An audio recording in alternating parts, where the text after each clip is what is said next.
반갑습니다. 여러분 구독자님들과 또 민법 공부를 하시는 분들, 9강째에 이르렀습니다. 그래서 함께 공부 오늘도 같이 잘 해보죠. 오늘은 법률행위의 그 조건과 기한부터 시작하려고 그래요. 조건과 기한이라는 것을 붙인다는 거지. 우리가 조건부다 뭐 이런 말 하잖아요. 그 사회에서. 조건은 그러면 뭐냐? 그 경민이하고 승재가 있는데 경민이가 승재한테 내가 그 아파트 줄게. 현재 가지고 있는 아파트 줄게. 그래, 고마워. 해가지고 이제 사실 뭐 파는 게 아니라 주는 거니까 그런 계약을 증여계약이라고 부르죠. 증여계약이 하나 이제 법률행위 중에 하나인데, 그냥 주는 게 아니라 좀 불확실하게 주는 거예요. 불확실하게. 승재 오빠가 이 변호사 시험에 합격하면 이것을 준다. 뭐 이런 식이거든요. 그러니까, 조건을 붙여놓은 거지. 불확실한 조건을. 승재가 이제 시험을 합격하면은, 받을 수 있는 거고, 그렇지 않으면 안 되는 거라 그것을 조건부 법률행위라고 하는데, 조건에는 자 정지 조건이 있고 해제 조건이 있어요. 좀 이제 개념이 이제 어렵게 나오죠. 자 47조 1항을 한번 읽어보세요. 조건 성취의 효과 1항 정지 조건 있는 법률행위는 조건이 성취한 때로부터 그 효력이 생긴다. 그렇죠. 승재가 지금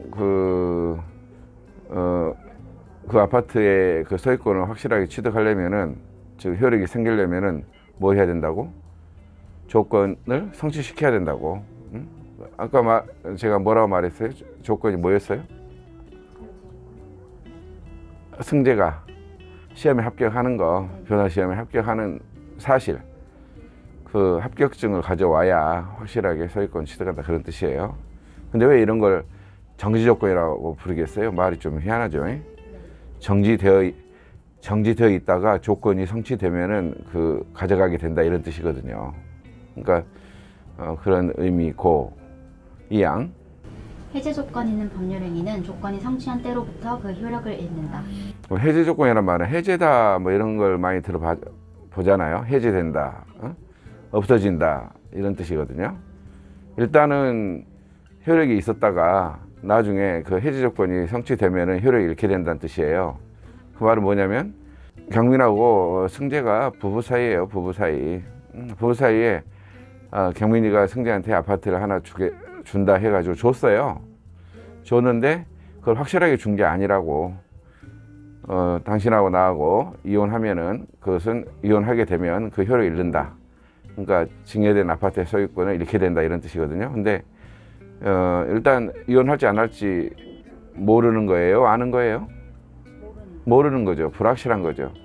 이와 같이 또 합격할지 안 할지 모르는 거죠. 그래서 이러한 조건이란 개념은 불확실한 사실을 그 법률행위에 걸어놓는 걸 말하는 겁니다.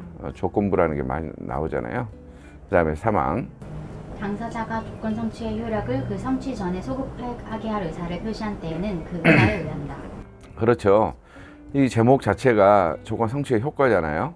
자, 정지 조건부는 언제부터 효력이 생긴다고? 조건이 성취한 때. 그러니까 뭐 그 증여 계약 시에 효력이 생기는 게 아니고, 그 다음에 해제 조건부 같은 경우는 해제 조건이 성취한 때로부터, 그러니까 이혼하게 된 때로부터 효력이 잃게 되는데, 이게 이제 원칙인데 3항에서 경민하고 승재가 조건 성취의 효력을 이 시험 합격 시나 그 다음에 이혼 시가 아니라 그 전으로 소급하게 할 그 의사를 표시를 했다, 약속을 했다 하면은 그 약속에 효력이 있다는 거죠. 그러니까 조건부 법률행위는 원칙적으로 조건 성취 시로부터 이제 생기거나 없어지거나 하는데, 그 전에 없어지게 할 수도 있다라는 거죠. 자기들이 당사자가 그렇게 하겠다는데. 그리고 조건부 법률행위는 그 신분행위에는 못 붙이는 거야. 신분행위 못 붙이고 이렇게 증여라든지 매매라든지 뭐 이런 데다가 붙이는 거예요. 그러니까 재산행위에다가 붙인다. 48조 조건부 원리의 침해 금지.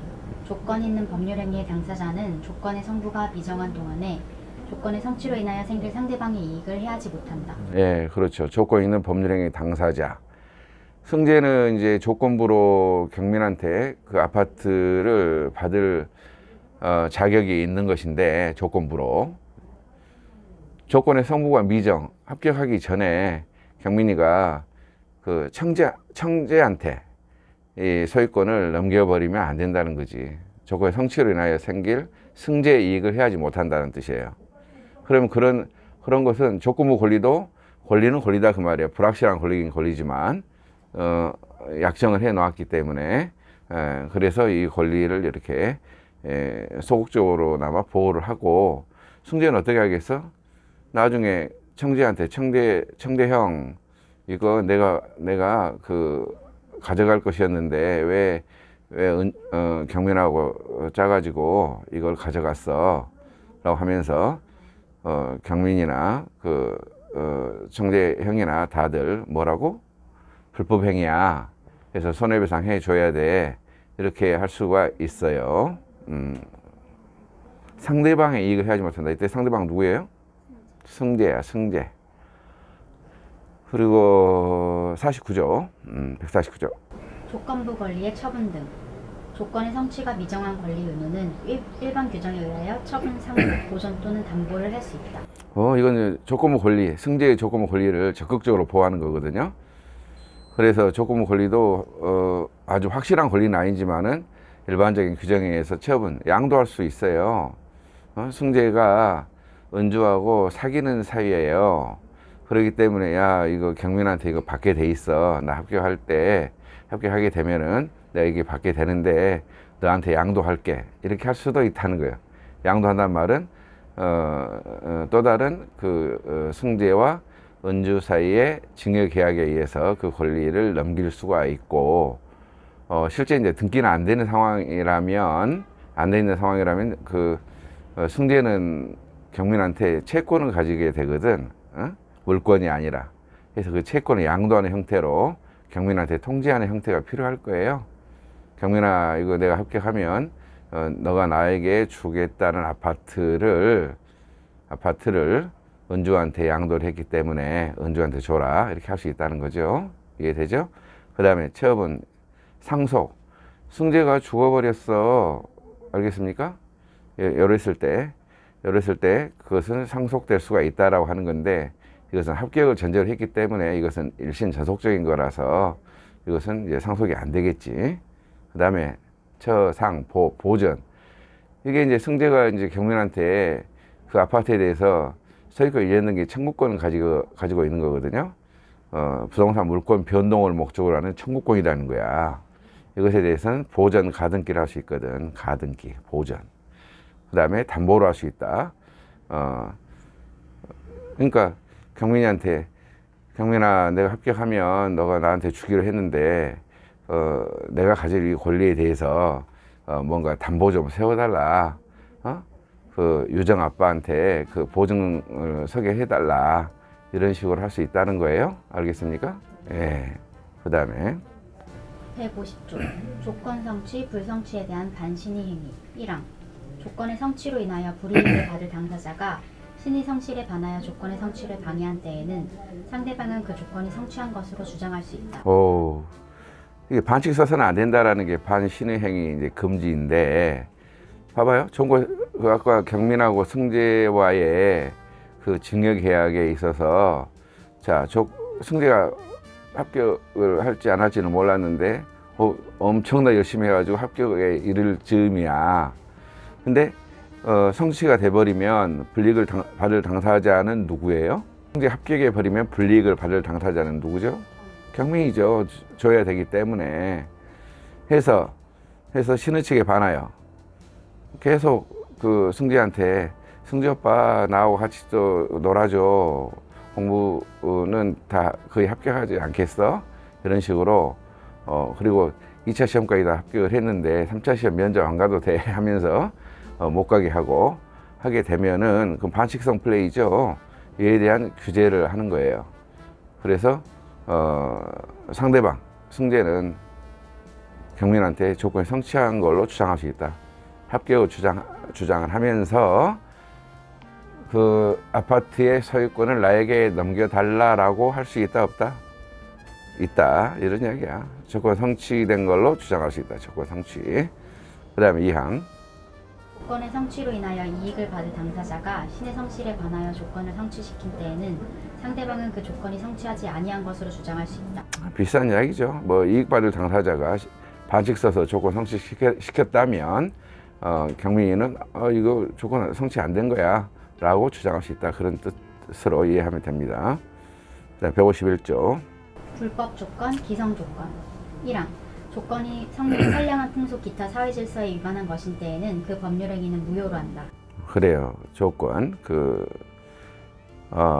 조건의 불법이라고 말을 해요. 이것은 조건이 그 공상세에 위반한다. 그러면은 103조와 관련된 그런 내용이에요. 그랬을 때는 그 조건만이 무효가 아니라 그 징역이야 그 자체가 무효가 된다. 이런 식이거든요. 자, 그 다음에 조건이 법률 행위의 당시 이미 성취한 것인 경우에는 그 조건이 정지 조건이면 조건 없는 법률 행위로 하고 해제 조건이면 그 법률 행위는 무효로 한다. 조건부라고 하는 것은 확실한 걸 말해요? 불확실한 걸 말해요? 불확실인데 조건이 법령이 당시에 예컨대 경민이 그 승지한테 아파트를 주겠다라고 하는 계약서를 썼을 때 이미 성취되어 있다면은 이건 뭐 그 일반적인 조건이 아니잖아. 이건 기성 조건이라 부르지. 이미 이루어진 거. 예컨대 김연아가 그 밴쿠버 올림픽에서 동계올림픽에서 금메달을 땄지.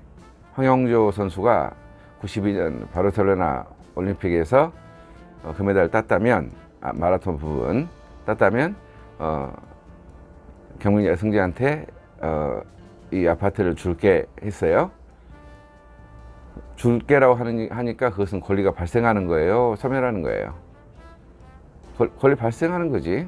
승지에게 권리가 발생하는 거라고. 자, 이것은 어떻다고? 이것은 상식적으로 봐도 줘야 되죠. 그 조건이 정조건이면 조건이 필요 없는 법률 행위 그냥 줘야 되는 걸로 하고, 그 다음에 그것이 해제 조건이라면 법률 행위는 이제 무효로 한다. 없던 걸로 한다. 이거죠. 일단 기성 조건. 그 황영조가 마라톤에서 금메달 땄다면 이미 줬던 것을 이제 이제 소멸시키는 그런 조건으로 해놨다면 뭐 안 준다는 뜻이에요. 안 준다는 뜻. 그 다음에 3항.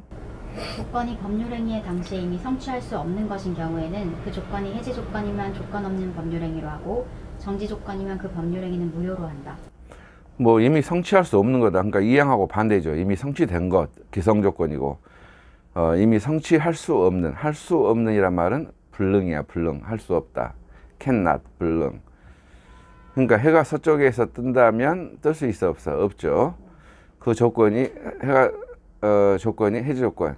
이미 줬다가 이제 이것을 돌려받는다라는 조건이라면 결국 해가 서쪽에서 뜰 수가 없기 때문에 그냥 그 조건이 필요 없는 범죄행위로서 그냥 돌려받는 거고, 그 다음에 해가 서쪽에 뜬다면 이 아파트를 주겠다라고 경민이 승자에게 이야기했다면 이것은 줄 수가 있는 거예요, 없는 거예요? 없는 거예요. 그래서 무효로 한다 이렇게 돼요. 그래서 우리가 저번 시간에 무효 취소를 배웠었는데 무효와 취소를 배웠는데 무효와 취소는 뭐에 대한 가치 판단이죠? 무슨 행위에 대한 가치 판단? 법률 행위에 대한 가치 판단이죠. 불법 행위에 대한 것은 뭐예요? 손해배상을 해야 되냐 말아야 되냐 이런 문제고요. 그 다음에 152조부터는 기한이 나옵니다. 기한 도래의 효과. 1항. 시기 있는 법률 행위는 기한이 도래한 때로부터 그 효력이 생긴다. 2항은? 종기 있는 법률 행위는 기한이 도래한 때로부터 그 효력을 잃는다. 시기, 시작점, 종기, 끝나는 그 시점 말하는 거죠. 이것은 조건은 불확실성을 요소로 하는데 기한은 불확실한 게 아니라 확실한 거거든요. 자, 오늘이 3월 며칠인가요? 12일인데 어느 회사에 이제 입사를 이제 하게 돼 있어요. 자, 4월 1일부터 출근하겠습니다. 이렇게 한 거예요. 그럼 그 4월 1일은 확정적인 거죠. 그래서 4월 1일부터 출근한다 이런 뜻이고, 그 다음에 국장님 저는 연말까지만 근무하다가 이제 마치겠습니다 하면 그 종기 있는 거죠. 그럼 종기부라면은 이제 12월 31일 날 다 마무리되고 법률 행위는 이제 효력을 잃게 된다. 그러니까 고용계약의 효력을 잃게 된다 이런 뜻이에요. 그 다음 153조. 기한의 이익과 그 폭이 1항 기한은 채무자의 이익을 위한 것으로 추정한다. 여기서는 이제 기한이 나왔네. 자, 예컨대 경민이가 그 은주한테, 승재 말고 여기서는 은주한테 1억 원을 빌려줬어요. 월 이자를 이제 1%씩 받기로 하고, 1%라면 얼마가 되겠어요? 1억에 대해서 얼마인가요? 100만 원. 그래서 1년간 빌려주기로 했어요. 자, 이때는 이것은 이제 채권에 이미 발생한 거야. 이미 발생했는데 이행기가 도래하지 않는 부분이거든.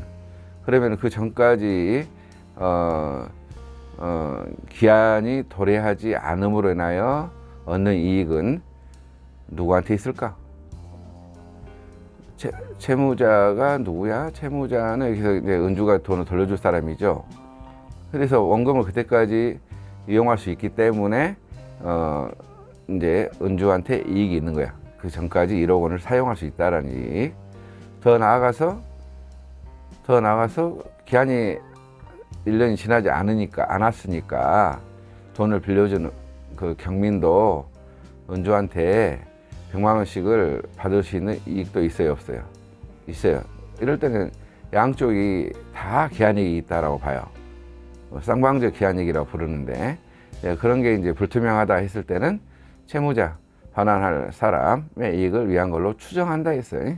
추정. 채권자 이익이 아니라 채무자 이익.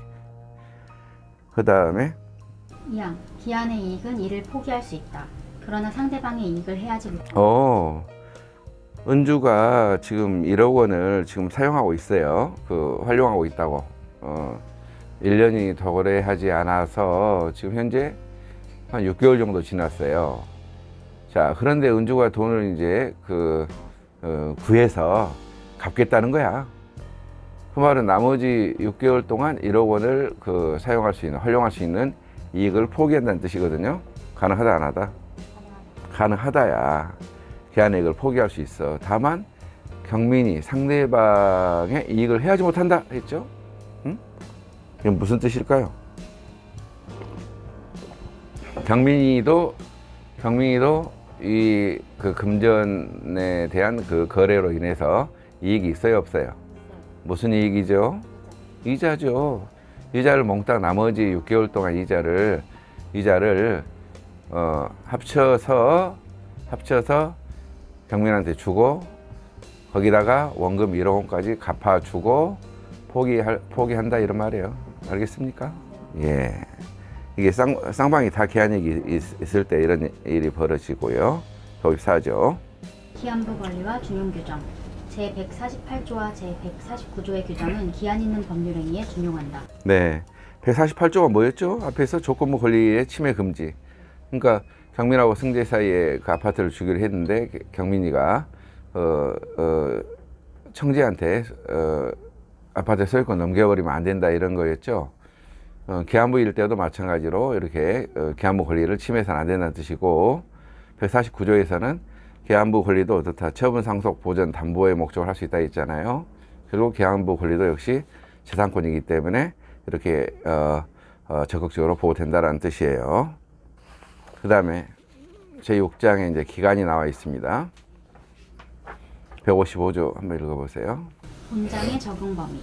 기간의 계산은 법령, 재판상의 처분 또는 법률 행위에 다른 정한 바가 없으면 본장의 규정에 의한다. 본장이란 말은 이제 제6장 기간 해가지고 156조부터 161조까지 쭉 나오잖아요. 그래서 법에서 뭔가 구체적으로 정할 수도 있거든. 초일은 산입한다 이런 식으로. 그 다음에 재판에서 이제 판결이나 결정으로 정할 수가 있고요. 그 다음에 당사자가 약속을 해서 이 156조부터 161조까지의 규정과 달리 약정할 수도 있어요. 그러니까 156조부터 161조까지는 당사자 약정이 없을 때 적용이 되는 임의 규정이라고 하는 거지. 그러니까 이 규정을 원칙으로 해 나왔는데 그 당사자는 다른 약정해도 무관하다 이거죠. 무관도 되고 무방도 되고 그렇습니다. 그 표현은 무방이 더 가깝게 했어요. 그럼 156조 기간의 기산점. 기간을 시, 분, 초로 정한 때에는 즉시로부터 기산한다. 그렇죠. 그 기간을 시, 분, 초로 시간 그 다음에 분, 초 즉시로부터 뭐 3초 10초 후에 강의 끝납니다 하면 즉시 10초죠. 그 다음에 5분 후에 강의가 끝납니다. 즉시 세는 거죠. 3시간, 지금부터 3시간 강의합니다 하면 지금부터 센다는 거죠. 날짜로 정할 때는 이제 봐봐요. 오늘 지금 현재 시간이 지금 사무실에서 지금 6시 30분을 가리키고 있잖아요. 근데, 지금부터 3일 후에 이제 뭔가, 종료가 된다. 이런 식으로 한다면 3일 후에 뭔가 돈을 갚는다. 이렇게 했을 때는 3일이라는 것은 지금부터 지금 6시, 몇 시간이 남아 있어요? 오늘 6시 반이니까? 5시간 반. 그렇지. 저런 게 있단 말이에요. 저런 게. 일주 월 연으로 정했을 때는 기간에 초일은 산입하지 아니한다. 알겠습니까? 네. 이게 초일 불산입의 원칙이라는 거야. 그러나 그 기간이 오전 0시로부터 시작한 때는 그러하지 아니하다. 0시.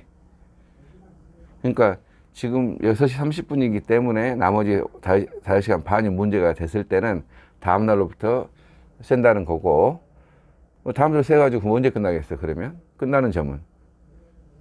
3일 후에 저녁 12시에 끝나겠지. 근데, 내일 0시부터 3일간이다. 이러면 어떻다? 내일부터 세는 거지. 왜? 뭔가를 5시간 반이라는 그런 내용이 없기 때문에 그러하다라는 거고. 그 다음에 158조. 나이의 계산과 표시. 나이는 출생일을 산입하여 만 나이로 계산하고 연수로 표시한다. 다만 1세에 이르지 아니한 경우에는 월수로 표시할 수 있다. 나이는 출생일을 산입을 해요. 알겠습니까? 출생일 산입하고 예외라는 거예요. 예외. 나이 계산에 있어서는. 그 다음에 1세에 이르지 않을 때는 월수로 표현한다. 표시할 수 있다. 이렇게 되어 있고요. 그 다음 159조. 만료점입니다. 기간을 일주 월 연으로 정했다. 그러면 기간 말일의 종료로 기간이 만료한다. 그 일로 정했어요. 일로 정했을 때는 어떻게 되겠어요? 일이란 말은 지금부터 3일 후다 했을 때는 3일 후라는 것은 또 언제냐? 3일 후라 했을 때는 시작점은 다음 날로부터 3월 13일부터 이제 시작한다라는 거고, 끝나는 게 뭐냐? 13, 14, 15. 15에 뭐야? 기간 말일에 뭐야? 뭐라고 돼 있어요? 기간 말일의 종료는 뭐예요? 24시. 일의 만료점은 24시잖아요. 그 다음에 달력에 의한 계산 해가지고 기간을 주, 월, 연으로 정한 때는 달력에 의해서 계산한다 이런 취지고, 주, 월, 연의 처음으로부터 기간을 이제 시작하지 않을 때는 최후의 주, 월, 연에서 기산일에 해당한 날에 전일로 기간이 만료한다. 자, 3월 오늘 12일인데 3월 12일부터 석 달간이다 이렇게 했을 때는 언제부터 세는 거예요? 언제부터? 기산점은 3월 12일. 초일은 사집하지 않으니까 3월 13일이죠. 3월 13일이 기산점이고, 석 달이라 했으니까 4월, 5월, 6월 며칠에 끝난다는 거예요? 기산일이 13일이었죠? 기산일에 해당한 날의 전일은 며칠이에요? 12일 몇 시? 12시에 기간이 만료한다 이런 뜻이에요. 기산일에 해당한 날의 전일로 만료한다 이런 말입니다. 사망. 월 또는 연으로 정한 경우에 최종의 월에 해당 일이 없는 때에는 그 월의 말일로 기간이 만료한다. 네, 그렇습니다. 1월 30일부터 1월 30일부터 한 달간이다. 그러면 언제부터 세는 거예요? 6월 1일. 1월 30일. 31일이죠. 네. 그러면 기산점이 31일이니까 그 전날인 2월 30일에 끝나야 할 거 아니에요. 네. 2월은 30일이 있어요, 없어요? 없어요. 없으니까 이제 그 월의 말일 2월 28일 혹은 또 2월 29일까지 있을 때는 29일로 기간이 만료한다는 뜻이에요. 그 다음에 공휴일 등과 기간의 만료점. 기간의 말일이 토요일 또는 공휴일에 해당할 때에는 기간은 그 2일로 만료한다. 그렇죠. 기간의 초일이 뭐 토요일이나 공휴일에 해당한다 하더라도 이건 그 토요일이나 공휴일부터 세는 거예요. 기산점은. 근데 끝나는 시점. 예컨대 우리가 이제 소송을 하는데 항소하는 기간이 언제부터 언제까지죠? 판결문 송달 받은 날로부터. 송달 14일입니다. 14일. 근데 14일이 토요일이야. 토요일이면은 자, 일요일도 토요일 날 만료되는 거예요? 아니면은 언제 만료되는 거예요? 월요일이지. 토요일 다음에 또 일요일도 공휴일이니까. 그래서 기간의 말일에 대해서 이러한 특징적인 규정을 두고 있다라는 것을 알 수가 있죠. 예. 자, 이 9강은 여기까지 하겠습니다.